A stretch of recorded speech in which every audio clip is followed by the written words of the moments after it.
femme à part. Tu n'es pas comme toutes les autres. Tu es une femme à part. Bonsoir chères auditrices, bonsoir chers auditeurs. J'espère que votre journée fut bonne, que Dieu a été bon avec vous. Enfin, c'est même pas une espérance, je suis sûre qu'il a été bon avec vous. Que ce soit dans les bons ou dans les mauvais moments, Dieu est toujours là, donc Dieu est toujours bon avec nous, avec ses enfants. Donc, je suis en studio avec ma collaboratrice Barbara, comme d'habitude. Bonsoir Barbara. Bonsoir. Et nous avons, pour la deuxième fois, Nelly avec nous pour la suite de notre thème, la véritable éducation. Donc, bonsoir Nelly. Bonsoir Barbara, bonsoir Audrey. Alors, avant tout, avant de commencer, Barbara va nous introduire en prière. Père éternel, nous te disons merci pour cette journée que tu nous as permis de passer en bien. Nous te remettons la soirée, nous te demandons de nous accompagner tout au long de cette émission, de préparer les cœurs et de nous préparer aussi, de mettre ta parole dans la bouche de Nelly qui va parler et de nous protéger. Merci pour ta patience et ton amour envers nous. Que ton nom soit béni et glorifié. Au nom de Jésus, nous t'avons prié pour ta gloire. Amen. Amen. Nelly, merci encore d'avoir accepté l'invitation pour une deuxième fois. À l'émission précédente, tu nous as parlé du ravisseur et le virus. Donc aujourd'hui, nous te laissons le micro pour nous parler un peu du deuxième émission, du deuxième partie. Voilà. Merci en tout cas de me donner à nouveau l'occasion de partager, parce que effectivement ce que je veux faire avec vous aujourd'hui, c'est le partage. C'est partager ce que j'ai pu comprendre, en tout cas les images que Dieu m'a données pour mieux comprendre sa parole. Et donc du coup, les images sont quelque chose qui nous parle. J'ai l'occasion de le dire. Alors peut-être vous êtes nouveaux parmi nous, donc je voudrais le rappeler pour ceux qui n'étaient pas là la première fois. Effectivement, c'est important de pouvoir avoir des images. Jésus utilisait des images, il parlait en paraboles. Et ces images, en fait, nous permettent de nous approprier les révélations, les vérités de Dieu. Donc, c'est un petit peu de cette manière-là, en fait, que j'essaie de comprendre la parole. Et quand je vois une image vraiment que Dieu me donne et qui me parle, ça me donne envie de la partager parce qu'elle résonne en moi. Et je viens avec vous ce soir vraiment dans cette démarche, une démarche simple de partage. En tout cas, c'est un plaisir. Partager. Donc, en tout cas, merci de me donner cette occasion de partager avec tous les auditeurs qui auront l'occasion d'écouter l'émission. Je ne voudrais pas laisser ceux qui n'étaient pas là la dernière fois en reste de ce qui avait été dit, bien entendu. Ce sera un court rappel. Oui. Donc, du coup, pour ceux qui n'étaient pas là, sachez que nous avons expliqué comment, effectivement, Dieu nous a fait à son image. Il avait fait l'homme à son image, selon sa ressemblance, c'est-à-dire selon son caractère. Et donc, cet homme, il lui avait donné un contexte pour évoluer, pour s'épanouir. C'était ses créatures. Il les aimait comme un père peut aimer son enfant, puisque ce sont ses créations, ils ont été créés à son image, à sa ressemblance. Et donc ces enfants-là, c'était Adam et Ève, qui étaient dans ce jardin idéal pour qu'ils puissent évoluer. Ils avaient une seule mise en garde, et on a vu comment, en fait, un ravisseur qui a des techniques de kidnapping hors pair a réussi, en fait, à kidnapper Adam et Ève, à les manipuler pour les enlever voilà. de l'endroit qui avait été préparé, l'endroit propice pour eux. Voilà, les enlever de la présence de leur père. Voilà, les a soustraits à la présence de leur père, bien que le père les avait mis en garde. Donc ils n'étaient pas sans savoir ce qui les attendait. Oui. Et pourtant, ils se sont quand même laissés séduire par le kidnappeur, par le ravisseur. Donc on avait défini le ravisseur comme étant, donc bien entendu, le malin, le diable. Et donc du coup, il a transmis à Adam et Ève ce virus du péché qui est en fait qui est venu en eux et qui agit en eux pour leur destruction. Et donc voilà comment en fait on a présenté un peu les choses la dernière fois. Et donc nous avons mis en lumière les intentions de mort du ravisseur. On a rarement vu, je ne sais pas pour vous chers auditeurs, si vous avez déjà vu des ravisseurs qui veulent votre bien, mais c'est rarement le cas, sinon jamais. Qu'est-ce que tu veux dire? On a pu mettre aussi en lumière la condition d'otage de l'enfant de Dieu. C'est-à-dire qu'effectivement, il faut comprendre que une fois qu'on est kidnappé, on est comme un otage, comme un esclave.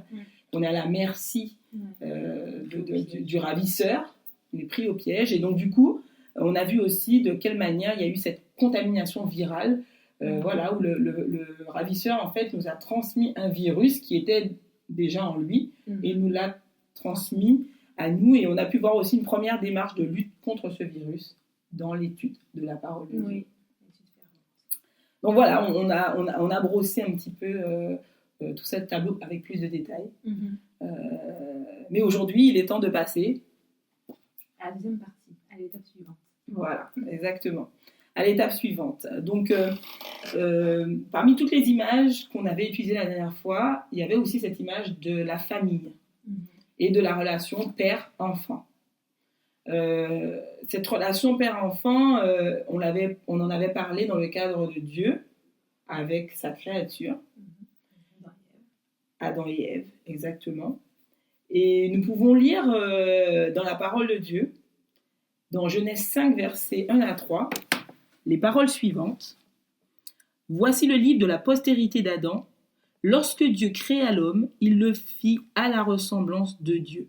Il créa l'homme et la femme, il les bénit et les appela du nom d'homme lorsqu'ils furent créés. Adam, âgé de 130 ans, engendra un fils à sa ressemblance et selon son image et lui donna le nom de Seth. » Donc le nom de Seth, vous savez à quel moment Seth est arrivé? On était déjà bien loin du jardin. Et donc Adam, lui, alors qu'il avait été créé à la ressemblance de Dieu, engendre à son tour un fils à son image, à sa ressemblance, mais est-ce que c'est toujours la même? C'est pas la même que Dieu. Non. C'est pas la même que Dieu, parce qu'entre-temps, Adam a contracté, enfin a eu cette transmission par le ravisseur du virus du péché. Et donc forcément, maintenant l'enfant qu'il est en train d'engendrer naît avec ce virus également. Toute la descendance d'Adam et Ève va naître avec ce virus jusqu'à nous aujourd'hui. On a tous été infectés. Exactement. Donc, chers auditeurs, je vous invite à considérer, comme on avait insisté la dernière fois, sur notre état, à savoir que ce n'était pas l'affaire que d'Adam et Ève, mais que c'est aussi notre affaire aujourd'hui, et que par conséquent, toute la descendance est confrontée à ce kidnapping, est confrontée à cet état d'otage, et est confrontée à cet état de pouvoir vivre avec ce virus agissant en lui pour sa destruction. Donc aujourd'hui, ne pensons pas que ça ne nous concerne pas, nous sommes concernés par cet état de fait. Donc forcément, la relation qu'il y a entre un père et son enfant, elle est particulière. C'est une relation, remplie d'amour, où le père, effectivement, cherche à protéger son enfant, à lui permettre de grandir, de s'épanouir du mieux possible. Et c'est très important, en fait, de pouvoir considérer ce rôle du père. On a parlé un peu des rôles aussi la dernière fois. Aujourd'hui, je vous invite à mettre en lumière le rôle du père et notre attitude d'enfant en otage, pendant que nous sommes en otage. Le père, est-ce que vous pouvez vous mettre 2 secondes à sa place? Il assiste en direct en live, comme on dit. Oui. Il assiste au kidnapping de son enfant, de ses enfants, et il ne peut, sur le coup, rien faire. Mhm. Il est obligé de les laisser sortir du jardin d'Éden qu'il avait prévu. Ils ne peuvent plus y rester. Ils sont hors du jardin d'Éden maintenant, et le père constate tristement qu'il n'est plus en présence de ses enfants dans l'endroit qu'il avait prévu, qui était le mieux pour eux. Donc, je ne sais pas, Barbara, Audrey, sûrement les auditeurs aussi, est-ce que vous pouvez imaginer l'attitude du père qui voit comme ça son enfant, parents, peut-être qui nous écoutaient, est-ce que vous pouvez imaginer On l'attitude? peut pas imaginer, ça doit être vraiment un sentiment profond, un sentiment fort. Être impuissant comme ça, voir son enfant s'en aller et ne rien pouvoir faire sur l'instant, l'angoisse, le stress, la tristesse, toutes ces choses-là. Exactement. Donc chacun peut mettre les sentiments qu'il peut imaginer derrière. Pour vous qui êtes parents, voilà, ça vous prend à la gorge, ça vous prend tout le corps, ça vous... C'est un mélange de plein d'émotions en fait. Mm-hmm. On ne sait pas si on est énervé, si on a envie de tout casser, si on a envie de partir, même si on ne sait pas où il est, on n'a même pas vu à quel moment il est parti avec l'enfant, mais ça ne doit pas être évident. C'est très difficile de se rendre compte de ça, très difficile. Surtout que c'est une partie de nous-mêmes en fait. Ouais. Effectivement. Donc, lorsque Dieu assiste à ça, il est dans un état... il ne peut pas supporter cet état de fait. Il ne peut pas se dire, tant pis, c'est pas possible. Il ne peut pas concevoir qu'une partie de lui ne soit plus là. Exactement. Et donc, du coup, c'est comme ça que Dieu, en fait, il aime tellement ses enfants qu'il ne peut pas rester sans rien faire, sachant qu'il n'est pas complètement impuissant. Sur le coup, il respecte ce qui se passe, mais il ne peut pas rester impuissant, puisqu'on sait qu'il est toute puissance. Oui. C'est un père vraiment qui a beaucoup de moyens. Oui. C'est plus le bras long là, c'est lui qui tire les ficelles. Donc on sait que lui, il va avoir les moyens, mais il veut le faire bien. De la bonne manière. Il veut le faire de la bonne manière parce qu'il ne s'agit pas d'user des mêmes techniques que le ravisseur, en utilisant la force, en utilisant la maltraitance, en utilisant la menace, en utilisant toutes ces choses, le mensonge, mais il veut le faire avec tout ce que son amour, qui est son caractère, le pousse à faire. Et donc, on en arrive directement au sujet voilà, de ce soir, à savoir un incroyable plan de sauvetage. Donc, cet incroyable plan de sauvetage, il est en 3 phases. Peut-être que vous avez déjà vu dans des films ou ailleurs que quand il y a des prises d'otages, on ne veut pas faire les choses n'importe comment parce que les otages peuvent être tués, ça peut mal tourner. Donc, il faut être très précautionneux dans la manière de s'y prendre pour être sûr de sauver les otages à tout prix et dans les meilleures conditions. Donc, c'est une opération délicate. C'est une opération exactement très délicate. Et c'est pour ça que Dieu fait les choses en 3 temps. Le premier temps la première phase du plan du sauvetage, c'est de faire en sorte que le virus qui est en train d'amener la mort puisse être annulé dans ses effets. Éradiqué. Voilà, puisse être éradiqué. Donc pour sauver son enfant, il faut d'abord, parce que s'il le sortait de là sans enlever le virus, on irait quand même à la mort. Donc il y a vraiment cette nécessité de rendre inopérant ce virus, bien qu'il est à l'intérieur du corps, mais il peut devenir inopérant. Donc la première démarche du Père, ça va être de nous sauver de la mort, grâce à un antidote. Un antidote, alors je ne vous en dis pas plus, surpuissant. Alors cet antidote, vous voyez cette image qu'on continue d'avoir de cette situation de kidnapping, etc. Et ben, dans cette situation-là, on peut imaginer comment on peut, voilà, quel antidote qui pourrait être utilisé. On va peut-être imaginer une seringue, quelque chose, etc. Mais en réalité, la parole de Dieu nous le dit clairement. Oui. Alors, prenons-le ensemble, si tu veux bien, Audrey, nous le lire. C'est Ésaïe 43, versets 1 à 7. Donc, soyons attentifs parce que ce texte, il est magnifique, dans le sens où on voit tout ce que le Père a au cœur pour ses enfants. Ok. Ésaïe 43, 1 à 7. Donc, je commence.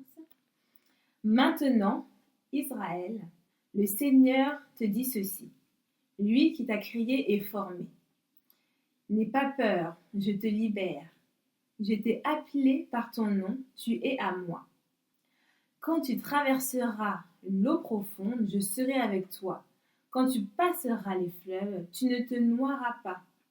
Quand tu marcheras au milieu du feu, tu ne te brûleras pas. Les flammes ne te toucheront pas. En effet, moi, le Seigneur, je suis ton Dieu. Moi, le Dieu saint d'Israël. Je suis ton sauveur. Pour payer ta libération, je donne l'Égypte, je donne l'Éthiopie, je donne Séba en échange de toi. Oui, je tiens beaucoup à toi. Tu es précieux et je t'aime. C'est pourquoi je donne des peuples à ta place, des êtres humains en échange de toi. N'aie pas peur, je suis avec toi. De l'Est, je vais faire revenir tes enfants. De l'Ouest, je les rassemblerai. Je le dis au Nord, rends-les, et au Sud, ne les retiens pas. Ramène mes fils de ce pays éloigné et mes filles du bout du monde. Ramène tous ceux qui portent mon nom. Tous ceux que j'ai créés, que j'ai formés, que j'ai faits pour qu'ils me rendent gloire. Alors moi, ce texte, quand je l'ai lu, que je l'ai découvert, je me suis dit, mais Dieu, c'est formidable d'avoir un Père comme ça. Là, on sent à quel point Dieu, il est prêt à tout. Il est vraiment prêt à tout pour sauver son enfant. J'ai omis... On voit bien les promesses qu'il y a dans ce texte. C'est vraiment une véritable promesse. Et il faut qu'on puisse l'appliquer dans nos vies, en fait, et la comprendre et prier dessus. Parce que c'est une promesse forte, quoi. Il dit clairement qu'il est avec nous, qui veut nous récupérer, qui nous rassemble, enfin, qu'on lui appartient. Exactement. Donc c'est un truc ça nous donne la force de l'amour de notre Père pour nous. Et j'ai force. omis de citer ce texte, mais c'est un texte, vous le connaissez si bien, mais si vous n'y avez pas pensé à ce texte, je vous invite à le revoir dans le contexte dont on est en train de parler aujourd'hui, qui est Jean 3,16, car Dieu a tant aimé le monde qu'il a donné son Fils unique. En fait, c'est son Fils l'antidote, en réalité. C'est lui l'antidote, c'est Jésus l'antidote. Il n'y a pas mieux comme antidote. Voilà. C'est vraiment Jésus qui est, par son sang, on peut imaginer que voilà, le virus il est là, mais que l'antidote nous est offert, et on a cet antidote qu'on peut s'injecter, et c'est le sang de Jésus en fait qui apporte la vie, qui renouvelle nos cellules, alors que le virus est en train de grignoter en fait les choses. Pour notre mort, en fait, ce sang de Jésus, il remet la vie en nous, il remet la vie dans nos corps. Donc du coup, ça c'était la première phase du plan. Mais la deuxième phase du plan, on l'a déjà entamée avec le texte que tu as lu, Audrey, à savoir nous racheter du main du ravisseur, parce qu'on est dans un contexte où on a été kidnappé, et là, effectivement, il y a toujours cette notion de rançon. Quand on parle de kidnapping, il y a toujours cette notion de rançon, parce que le ravisseur, il cherche à faire du mal, c'est clair. Mais en cherchant à faire du mal, il veut aussi gagner quelque chose. Donc, il veut une rançon, il veut récupérer des choses. Et là, Dieu dit, mais moi, je suis prêt à donner tout pour toi.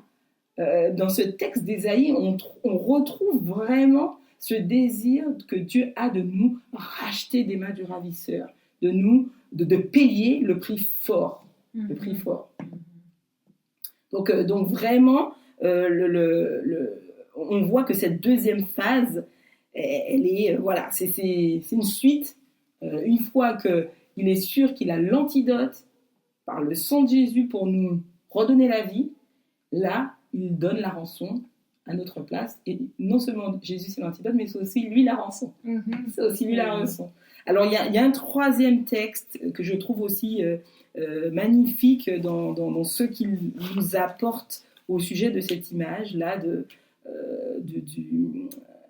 du ravisseur, de l'otage, dans cette image-là, et dans la manière dont le Père va venir à notre secours. C'est 1 Pierre 1, le verset 18 à 23. Alors si vous voulez, chers auditeurs, je vous invite à prendre ce texte parce que c'est la parole de Dieu qui va provoquer en vous des prises de conscience, qui va vraiment vous toucher, vous faire du bien. Donc n'hésitez pas, prenez votre Bible et ouvrez-la dans 1 Pierre 1, versets 18 à 23, et c'est Barbara qui nous fera la lecture de ce texte. La façon de vivre que vous avez reçue de vos ancêtres ne menait à rien. Mais vous le savez, Dieu a payé un grand prix pour vous libérer de cette façon de vivre. En effet, il ne l'a pas fait avec des choses qui peuvent s'abîmer comme l'or ou l'argent. Mais il vous a libéré avec le sang précieux du Christ, qui est comme un agneau sans défaut et sans tache. Dieu l'a choisi avant la création du monde, et pour votre bien, il l'a fait connaître maintenant, en ces temps qui sont les derniers. C'est par le Christ que vous croyez en Dieu, qu'il l'a réveillé de la mort et lui a donné la gloire. Voilà pourquoi vous mettez votre foi et votre espérance en Dieu. En obéissant à la vérité, vous êtes devenus purs pour aimer sincèrement vos frères et vos sœurs chrétiens. Aimez-vous donc les uns les autres de tout votre cœur. La parole de Dieu vous a fait naître de nouveau, et cette parole n'est pas comme une graine qui meurt, elle est vivante, elle ne meurt pas, elle dure toujours. Ce texte est précieux. Ce texte est précieux. Vraiment, je vous encourage à rentrer plus en profondeur dans ce texte pour voir tout ce que Dieu a à vous dire. En tout cas, ce qui est sûr, c'est qu'une fois de plus, il exprime ce désir qu'il a de nous rendre libres, de nous libérer. Et vraiment, on peut voir aussi dans ce texte, quand il parle de la façon de vivre que vous avez reçue, en fait, c'est le fameux virus, en fait, qui nous fait vivre comme le ravisseur, avec violence, avec dans des actes mauvais, d'une mauvaise façon, qui soit égoïste, qui soit tourné vers nous-mêmes, toujours pour notre intérêt. Donc on voit comment on a eu cette transmission par nos ancêtres de ce virus. Là, le texte confirme en fait cette image, que lorsqu'il dit la façon de vivre que vous avez reçue de vos ancêtres, c'est vraiment voilà, le virus qui est transmis génération en génération. Voilà, par la mère, quand elle porte dans son ventre. Si elle est malade elle-même, elle peut transmettre la maladie à l'enfant. Et ben de la même manière, nos ancêtres nous ont transmis cette manière de vivre avec le virus du péché, donc avec des choses qui ne nous apportent pas la vie. Mais une fois de plus, on voit que Dieu paye un grand prix, mais pas à la manière des grosses valises remplies d'argent, Ça vaut mieux que l'argent. dont on voit des fois quand on doit payer des rançons. Mais là, avec quelque chose qui est bien plus précieux, c'est le sang du Christ. Alors on se dit, comment du sang peut être précieux ? Et cependant, c'est cette rançon-là que Dieu se propose d'offrir, que le Père se propose d'offrir comme pour nous avoir en échange, en fait. Et donc, on voit comment le Seigneur fait tout cela pour que nous puissions, nous, retrouver une vie authentique, quelque chose. Et ça me permet de faire donc cette transition avec la troisième phase du plan, de cet incroyable plan de sauvetage. Il faut qu'on comprenne à quel point il est incroyable ce plan de sauvetage. Je veux dire, jusqu'à présent, quand on parle de rançon, on parle d'argent, quand on parle, voilà, là on voit qu'on n'est pas du tout sur le même terrain en fait. Quand on voit aussi des libérations d'otages, on voit qu'il y a des armes, on se dit peut-être même si on tue le ravisseur, c'est pas grave. Mais c'est pas la manière de faire de Dieu. Dieu, il vient et il fait les choses avec amour. Il fait les choses pour que les cœurs soient touchés, pour que les cœurs soient transformés. Et sa manière d'agir est vraiment une manière qui fait du bien, qui apporte vraiment de la vie et qui fait du bien.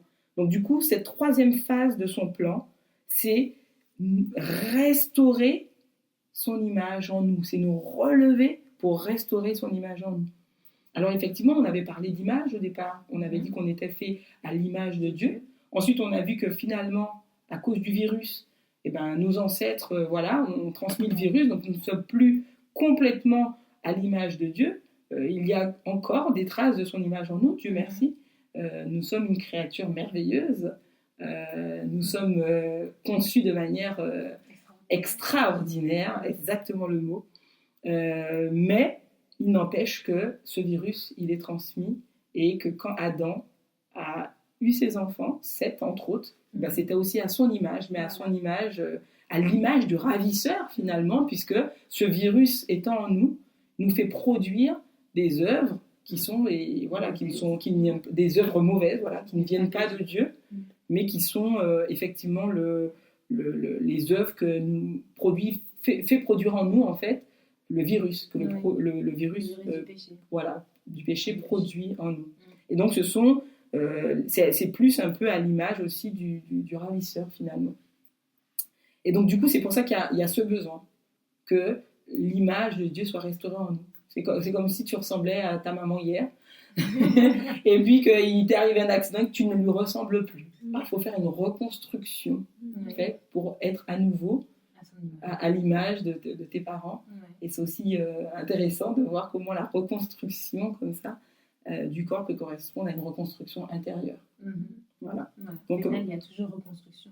Exactement. Donc c'est cette restauration en fait que Dieu veut. Et une fois de plus, non seulement Dieu le Père veut faire cette reconstruction, mais une fois de plus encore Jésus. C'est encore grâce à Jésus que cette reconstruction, elle est possible, puisque c'est à travers sa parole, et la parole, c'est Jésus. La vie, c'est Jésus. Le chemin, c'est Jésus. Donc, vous voyez, ces 3 phases, en fait, ce nombre 3, c'est un nombre que j'apprécie beaucoup, puisque j'en ai parlé justement à Audrey et Barbara tout à l'heure. Effectivement, la parole de Dieu a ce code-là au travers du nombre 3, où on retrouve Jésus qui est le chemin, la vérité, la vie. Où on retrouve Dieu qui est le Père, le Fils, le Saint-Esprit. Où on retrouve, à chaque fois comme ça, que Dieu nous fait des clins d'œil à travers ce chiffre 3. Et donc, du coup, à travers ce plan, on voit ces 3 phases. Alors, est-ce que vous vous souvenez des 3 phases pour les rappeler à nos auditeurs, Audrey et Barbara quelle est la première phase que Dieu met en place pour nous sortir de ce kidnapping? Il cherche à nous sauver de la mort. Et effectivement, c'est ce qu'on disait. Donc, il nous sauve de la mort. Ensuite, il nous rachète des mains du ravisseur. Voilà, il nous rachète, il paye la rançon. Voilà. Et puis le dernier, en fait, la dernière phase du plan, c'est de nous, restaurer à l'image de Dieu. Voilà, nous restaurer à l'image de Dieu. À l'image du Père. Est-ce que vous ne croyez pas que c'est un plan incroyable, magnifique et bien élaboré. Très bien élaboré pour vraiment permettre un sauvetage dans les meilleures conditions. Et tu avais dit tout à l'heure qu'il l'avait anticipé, parce qu'on disait comme quoi il pourrait être en panique, etc. Quand ton fils se fait enlever, etc. Mais notre père est vraiment un père hors du commun. Donc prévoyant. Donc il avait prévu ça et il savait déjà comment faire pour pouvoir nous récupérer, nous restaurer, etc. Exactement. Si ça devait arriver, il avait déjà prévu ce plan magnifique. Donc ayons en tête, ayons à cœur de pouvoir réaliser, comprendre, mesurer que nous sommes vraiment les enfants d'un Père hors du commun. D'un Père qui, au-delà de simplement vouloir notre bien, peut-être notre réussite en ce monde, mais lui, il voit les choses à beaucoup plus grande échelle. Et il fait les choses bien. Donc voilà, cette dernière phase du plan, c'est vraiment une phase où on peut imaginer comment le ravisseur, en fait, compte. Imaginez comment le ravisseur a dû dire des choses mauvaises sur le père. C'est pour ça que cette troisième étape est importante, cette troisième phase est importante. Le ravisseur, vous pouvez imaginer, s'il enlève un enfant, qu'est-ce qu'il peut dire à un enfant pour que l'enfant, je ne sais pas, puisse peut-être se calmer, ne pas trop pleurer. Tes parents ne t'aiment plus. Voilà, tes parents t'ont abandonné. C'est moi qui t'ai recueilli.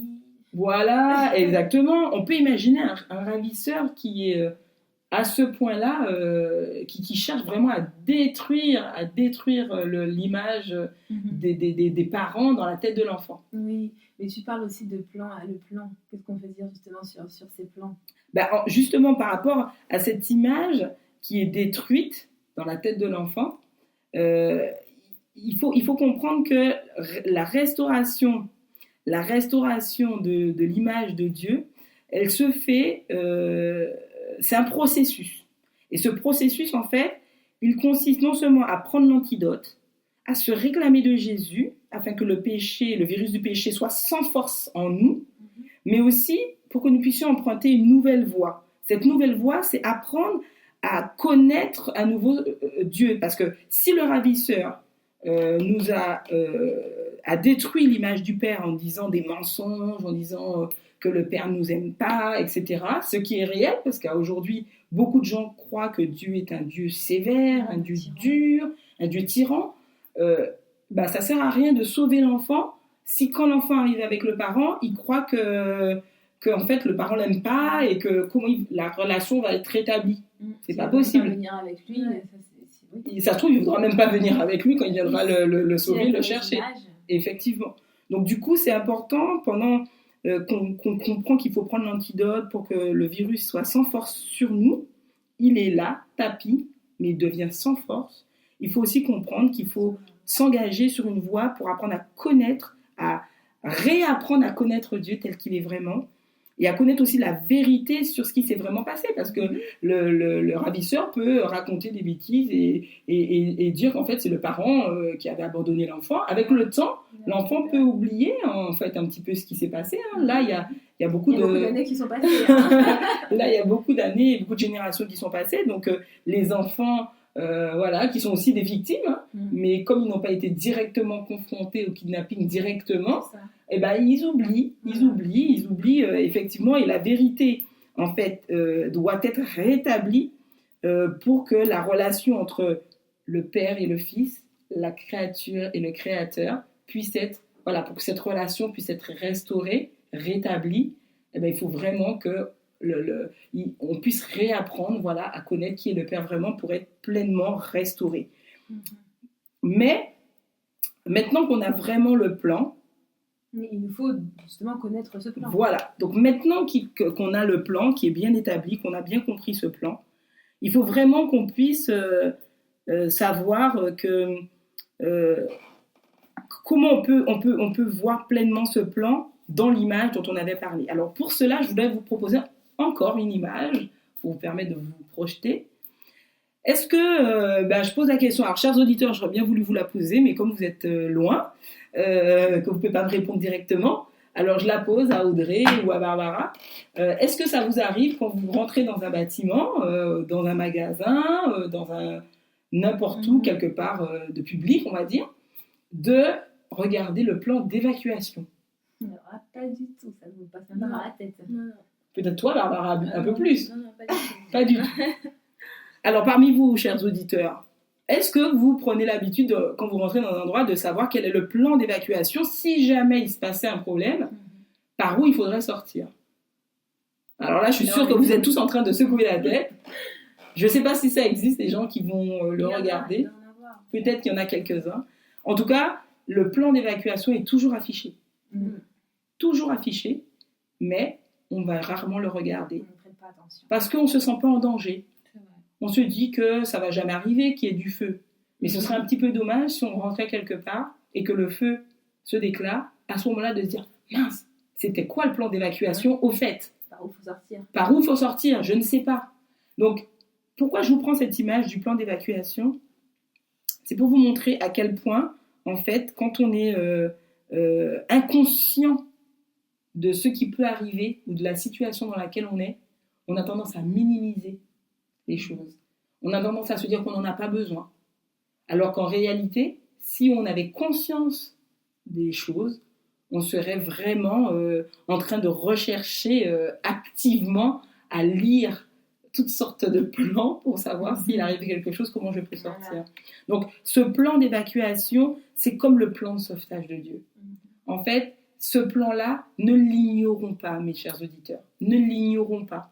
C'est un plan qui est là pour nous sortir d'affaires, pour nous sortir d'une situation peut-être dont on n'avait pas conscience avant, mais que maintenant, je vous le dis, nous sommes des otages. Nous avons contracté ce virus du péché et il faut vraiment que nous puissions être sauvés de cette situation. Mais pour cela, il faut qu'on puisse prendre connaissance de ce plan de sauvetage.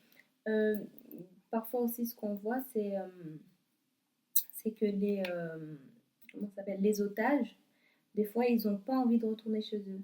Alors, effectivement. Est-ce que toi, tu penses qu'un otage, il pourrait avoir envie de rester avec son ravisseur? Je ne pense pas, non. Quand on est prisonnier, on ne cherche qu'à partir. C'est comme quand on est dans l'eau et qu'on se noie, on essaye de remonter à la surface. Donc, Exactement. Donc, en fait, à ce plan-là, il faut savoir que le ravisseur, bien entendu, il fait tout pour qu'on ne soit pas au courant. Il fait tout pour qu'on ne soit pas au courant, n'est-ce pas? Oui, parce qu'on... Là, dit Barbara plus tôt, on va avoir le plan devant nous, mais ne pas savoir le lire. Ouais. Effectivement, si on ne sait pas lire un plan... On a le plan, mais qu'on ne sait pas l'utiliser, qu'on ne sait pas comment... Ouais. On n'a pas le sens de l'orientation. Voilà. On peut ne pas avoir le sens de l'orientation et ne pas savoir s'orienter. Mais un plan d'évacuation qui est dans un bâtiment, par exemple, il suffit de s'adresser aux pompiers ou ailleurs pour qu'ils puissent nous aider, ou à quelqu'un qui est responsable dans le bâtiment, pour qu'il puisse nous expliquer effectivement les choses. Aujourd'hui, je pense que ce plan de sauvetage que Dieu a mis en œuvre, il y a peut-être des choses qui nous échappent dans ce plan de sauvetage, mais grâce à Dieu, on peut être éclairé par son esprit, par des personnes qu'il va mettre aussi sur notre chemin. On peut être éclairé afin de savoir où se diriger, comment se diriger et comment mettre à exécution ce plan de sauvetage dans nos vies. Parce que le but, c'est qu'on puisse savoir comment le mettre à exécution, qu'on puisse savoir comment le lire et comment on peut le mettre à exécution pour être sauvé. Donc effectivement, ce plan de sauvetage est essentiel. Cependant, comme tu disais Barbara, est-ce que je suis consciente que j'ai besoin d'être sauvée d'une situation? Est-ce que je suis consciente que je suis kidnappée? Alors, je voudrais vous parler en utilisant encore une image, l'image, je dirais, un peu comme d'une maladie, entre guillemets. C'est un syndrome. Peut-être beaucoup d'entre vous le connaissent ou pas. C'est le syndrome de Stockholm. C'est quoi ce syndrome? En fait, c'est un phénomène psychologique qui a été observé chez les otages qui ont vécu durant une période prolongée avec leur geôlier et du coup qui ont développé une sorte d'empathie, voire une sorte même de sympathie pour leur ravisseur. Je pense que vous avez déjà peut-être eu l'occasion d'entendre cet état de fait, peut-être dans certains faits divers qu'on a donnés à la télévision. Effectivement, le fait de rester longtemps en présence de son ravisseur, il peut se développer ce syndrome où en fait, contre le ravisseur, nous devient bien sympathique. C'est vrai. Et on se dit, finalement, pourquoi on sortirait de là? Pourquoi on partirait loin de lui? Pourquoi on retournerait là où on était avant? Puisque finalement, il est... Voilà, limite, on l'adopte, on l'a adopté. Donc, la question, comme tu le disais Barbara, se pose réellement. Est-ce que cette situation où je suis un otage me dérange? Ou est-ce que je subis le syndrome de Stockholm? Est-ce que quelque part, aujourd'hui, le malin ne s'est pas rendu sympathique à mes yeux? C'est une question que je vous pose, chers auditeurs. Est-ce que finalement, ces manières de faire ne nous dérangent pas outre mesure et qu'on a appris à vivre avec ce virus et finalement, pourquoi pas, et qu'on a oublié que ce virus nous amène à la mort? Surtout, on est bien, en fait, on a le ressenti d'être bien avec lui. Tout ce qu'il fait, c'est pour notre bien. Donc, on a ce sentiment. Quand tu dis ça, ça me fait penser à bon, on est végétalienne, mais il y a une. Qu'est-ce qu'on cuit il est dans l'eau, il est bien. C'est pas la grenouille, je crois. Elle est dans l'eau, elle est bien. Puisqu'elle est dans l'eau chaude, là, apparemment, ça lui fait. Ah oui, bien. parce que Et l'eau est c'est vrai qu'elle froide se au rend compte- départ et ça se Voilà, chauffe petit à Elle se petit. rend même pas compte qu'elle est en train de se faire tuer. En fait. Exactement, qu'elle est en train de cuire. Voilà, c'est ça. Donc c'est un petit peu dommage parce que quand elle s'en rend compte, c'est trop tard. C'est trop tard. Bah, c'est C'est un trop peu, tard. un Voilà. peu la même chose là. Voilà. Donc je vous éveille à cette question, chers auditeurs. Souffrez-vous du syndrome de Stockholm? Est-ce que la manière de faire du ravisseur, est-ce que ce virus, en fait, qui est là en nous, ça ne vous dérange pas de le laisser agissant? À aujourd'hui, la question finalement que nous nous posons dans cette deuxième partie et qui est importante, c'est de se dire, mais est-ce que je veux sortir? Est-ce que je veux être sauvé? Exactement. Est-ce que je veux être racheté? Est-ce que je vais être sauvé de la mort? Est-ce que je vais être racheté des mains de ce ravisseur qui veut ma mort, qui veut, même s'il me fait croire autre chose? Et d'ailleurs, là, je fais déjà une petite, un petit pont vers la troisième partie. Mais vous en saurez plus, bien entendu, en écoutant la troisième partie. Mais sachez que, posons-nous cette question, et si ma réponse à chacun de voir, mais si maintenant que je suis au courant du plan, maintenant que je suis au courant de cet état de choses, est-ce que j'ai envie d'être sauvée? Et si j'ai envie d'être sauvée, prenons conscience que le plan est là de sauvetage est à notre disposition pour pouvoir le rendre effectif dans nos vies et pour pouvoir laisser Dieu faire pour pouvoir justement être sauvé. Tout passe vraiment par une prise de conscience. Oui. Oui. Et j'espère en tout cas que cette image que nous avons pu développer aujourd'hui vous a vraiment interpellé, touché, non seulement par rapport à l'attitude du Père, à cette attitude du Père qui en fait est prêt à tout pour son enfant. Peut-être que vous l'aviez déjà entendu, que Dieu est prêt à tout pour vous. Mais n'hésitez pas, je vous les répète, les deux textes, Ésaïe 43, 1 à 7 et 1 Pierre 1, 18 à 25. N'hésitez pas vraiment à être à l'écoute de ce que l'Esprit de Dieu pour vous permettre de comprendre, pour que vous puissiez prendre pleinement conscience, avoir cette prise de conscience et que ça puisse générer des actes. C'est-à-dire, on peut prendre conscience de quelque chose, mais ne pas se résoudre à dire « Ah, c'est comme ça. J'ai le virus, alors j'ai le virus, qu'est-ce que tu veux ?» On doit bien mourir de quelque chose. Ouais, il faut bien mourir de quelque chose. Je crois que le Seigneur a des plans bien plus formidables pour nous, pour se résoudre ainsi à se laisser mourir. Oui, ce serait dommage de louper ce qu'il y a après, de louper toutes ces bénédictions. Ce serait vraiment dommage. Exactement. Il a vraiment une vie pour nous combler, pour nous donner au-delà de nos attentes, pour une vie d'abondance en réserve pour nous.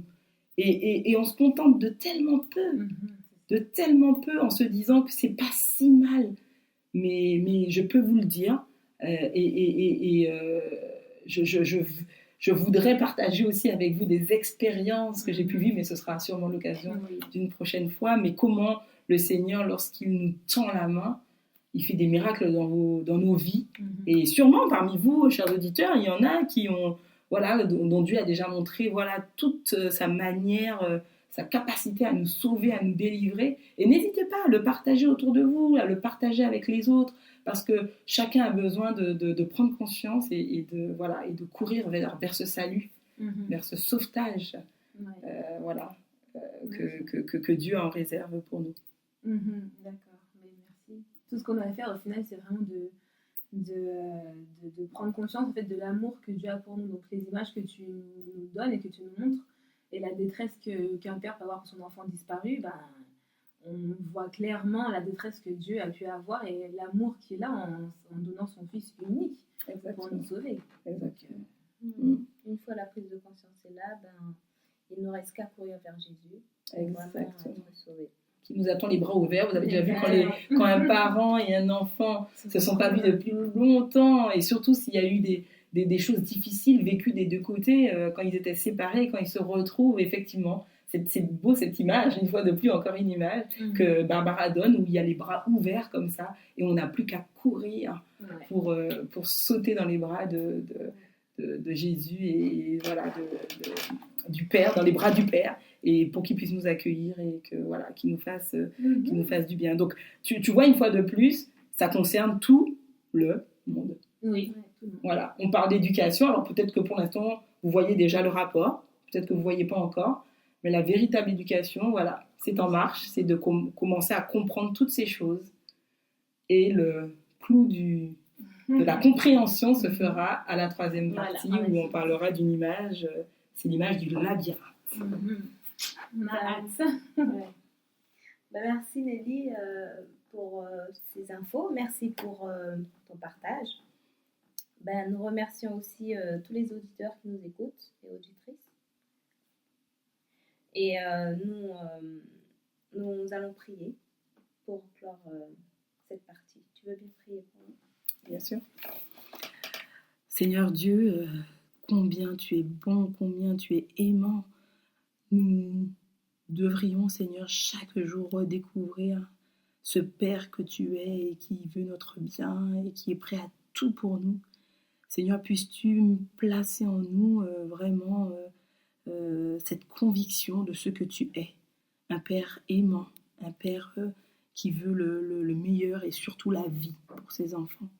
Seigneur, je veux te prier à cet instant pour chacun d'entre nous, pour chaque auditeur, de manière particulière, pour que tu puisses, Seigneur, permettre la prise de conscience profonde pour chacun de nous dans notre état, de là où nous sommes, et que quiconque ne puisse souffrir de ce syndrome de Stockholm, Seigneur, mais que nous puissions être en pleine conscience de la vérité pour pouvoir, Seigneur, faire un choix éclairé et que nous puissions, Seigneur, choisir de courir dans tes bras d'amour, que nous puissions choisir d'accepter ce plan de sauvetage que tu nous offres, que tu as concocté à notre intention, que nous ayons à cœur, Seigneur, de nous réconcilier avec toi en apprenant, Seigneur, en réapprenant à te connaître tel que tu es vraiment. Merci, Seigneur, pour toutes les bénédictions que tu fais et que tu déverses sur nous. Et pardonne-nous, Seigneur, pour toutes les fois où nous avons ignoré ce plan, où nous sommes restés inactifs en face de cet amour que tu déverses sur nous et que nous puissions vraiment, Seigneur, le faire nôtre. C'est la prière que nous te faisons par les mérites de Jésus à cet instant et pour ta gloire. Amen. Amen. C'est le moment de l'astuce. Audrey, tu as quelque chose à partager avec nous aujourd'hui? Oui, c'est quelque chose que j'ai déjà testé. Du coup, ça rentre dans la rubrique beauté. Donc, c'est le sauna facial. Donc, pour avoir une peau pure, pour avoir une peau nette, pour pouvoir la nettoyer en profondeur, il y a donc cette méthode. Donc, c'est une méthode qui nettoie la peau et qui peut être additionnée avec plusieurs huiles essentielles ou des hydrolats. Et en fait, c'est vraiment l'effet de la chaleur, donc l'effet du sauna, qui purifie tous nos pores. Donc, en fait, quand la chaleur, la vapeur va sur notre visage, tous nos pores s'ouvrent, et ce qui fait ressortir toutes les impuretés. Et cet effet-là, vu que les pores s'ouvrent, et toutes les petites choses qu'on mettra dans cette eau chaude pénètrent en profondeur dans la peau. Donc, je vais vous donner quelques petites recettes, parce qu'on peut l'ajuster par rapport aux différents types de peau.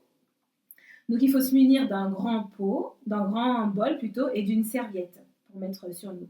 Donc, on prend de l'eau bouillante, on met ça dans le bol et on le mélange avec soit des huiles essentielles, soit des hydrolats pour les peaux qui peuvent être sensibles.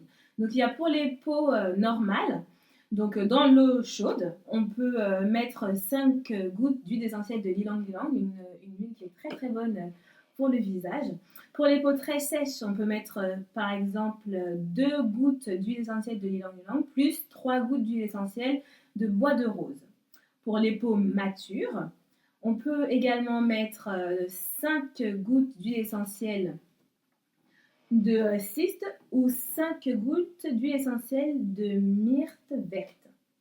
Pour les peaux mixtes à grasse, il est conseillé de mettre 2 gouttes d'huile essentielle de géranium bourbon avec 3 gouttes d'huile essentielle de ylang-ylang ou sinon 5 gouttes de romarin. Pour les peaux à problème, donc les peaux acnéiques, les peaux avec les taches, etc., on peut mettre 2 gouttes d'huile essentielle de tea tree. Cette huile essentielle est très très très bien pour les boutons. C'est l'huile de, je De me tea tree. permets, de La tea tree. ratée, oui. C'est une très, D'accord. très très bonne huile qu'on peut même appliquer sur nos boutons 1 à 2 fois par jour, pas plus. Donc moi je conseille de l'utiliser plutôt le soir parce que généralement les huiles essentielles additionnées avec la lumière du jour et le soleil, c'est pas tout le temps favorable. Donc 2 gouttes d'huile essentielle de tea tree avec 3 gouttes d'huile essentielle de géranium bourbon qu'on peut mettre aussi pour les peaux à problème. J'ai testé donc cette recette-là parce que j'ai un petit peu de petits boutons. Mais j'ai mis au lieu de mettre de l'eau, c'est une astuce, hein, au lieu de mettre de l'eau bouillante, excusez-moi, nature, et ben on peut mettre aussi des infusions. Moi j'ai mis une infusion de romarin à la place, donc l'eau elle était aromatisée, on va dire, avec une plante qui est très bonne aussi pour la peau. Comme on l'a vu, on peut utiliser aussi des huiles essentielles de romarin. Donc moi j'ai carrément fait une infusion de romarin et ensuite j'ai rajouté mes gouttes de tea tree dedans, et puis j'ai laissé, c'est ce que j'ai concocté. Donc quand on a trop de tisane ou quoi que ce soit et qu'on n'a plus soif, et ben, on peut la mettre dans son bol pour faire son sauna facial. Donc il faut mettre tout ça dans un bol, donc pour toutes les différentes peaux, hein, donc vous connaissez votre peau, et y mettre son visage et mettre la serviette dessus pour que tout puisse que la vapeur ne puisse pas sortir et puisse bien pénétrer la peau pendant 10 à 15 minutes. Donc pour pas avoir à remonter sa tête pour regarder l'heure, on peut mettre le portable ou le minuteur cuisine, hein, comme vous voulez, pour pouvoir savoir quand est-ce qu'il faut enlever la serviette. Et surtout faites attention à ne pas respecter les doses d'huiles essentielles parce que les huiles essentielles sont quand même assez puissantes, donc il ne faut pas en mettre trop. Ça peut être dangereux, oui, voilà. Donc voilà, et donc une fois que ces 15 minutes sont passées, on peut soit rincer son visage à l'eau claire et fraîche pour pouvoir resserrer les pores afin de pouvoir mettre sa crème, mais on peut également approfondir le soin en faisant un petit gommage, un gommage léger, puisque comme les pores sont ouverts, bah c'est parfait pour pouvoir gommer, pour pouvoir continuer à enlever toutes les impuretés, et ensuite on met sa crème, ou on peut, après son gommage, faire aussi un petit masque, un masque de charbon, un masque d'argile pour encore plus absorber toutes les impuretés. Et après, on met sa crème. Et j'ai oublié de dire que pour faire ce sauna, il faut avoir le visage bien nettoyé, hein, pour que ce soit beaucoup plus efficace. Il faut qu'il soit déjà bien nettoyé comme vous faites d'habitude, hein, au savon, aux plantes, oui. Alors justement, je voulais te demander, je t'écoute attentivement Audrey, donc je me permets d'écouter ton astuce attentivement et je me dis... Mais je n'ai pas pris de notes. Est-ce que je pourrais retrouver toute ta petite recette sur le site ? Oui, ce sera sur le site et puis on l'affichera également sur la page Facebook. Mais oui, toutes mes petites astuces sont aussi écrites sur le site, donc vous pouvez vous retourner. Si je parle trop vite aussi, vous pouvez vous retourner pour pouvoir avoir toutes ces recettes. Donc voilà, j'en ai terminé. Donc je parlais du lavage du visage. Donc moi j'ai un savon aux plantes très efficace que je mets et que je rince à l'eau claire et fraîche pour pouvoir justement resserrer tous les pores, pour ensuite pouvoir appliquer sa crème à la fin de tout ce soin. Donc voilà, j'espère que cette astuce vous a intéressé, vous aidera et que vous allez tester parce que c'est vraiment efficace. Hein. Et pour que ce soit encore plus efficace, il faut au moins le faire 2 fois par semaine. Je sais que généralement on n'a pas trop le temps de faire bouillir l'eau, rester quand même 15 minutes en dessous, mais c'est quand même vraiment efficace et puis ça nous permet d'avoir quelques petites minutes d'attention pour prendre soin de nous, prendre soin de notre corps un petit peu, donc c'est intéressant, donc à tester, puis on peut même avoir vos commentaires sur cette petite recette. Voilà, donc on continue à... Pardon. On vous remercie pour votre écoute. Nous vous retrouvons la semaine prochaine. Nous remercions la Radio 3 Anges et toutes les personnes qui sont avec nous, qui nous aident à travers ce ministère. Donc, n'hésitez pas à nous poser des questions sur notre site internet ou sur la page Facebook ou sur la page Instagram. Donc, voilà. À la semaine prochaine. Le mail. Oui, le mail. Femme au pluriel, à part, @gmail.com. D'accord. Et Yann, n'oubliez pas aussi la rediffusion. Le dimanche à 21h. Voilà. Tout est dit. Merci. Merci. Et à la semaine prochaine. Au Au revoir. revoir. Femme à part. Tu n'es pas comme toutes les autres. Tu es une femme à part. L'émission Femme à part de 21h à 22h et rediffusion le dimanche.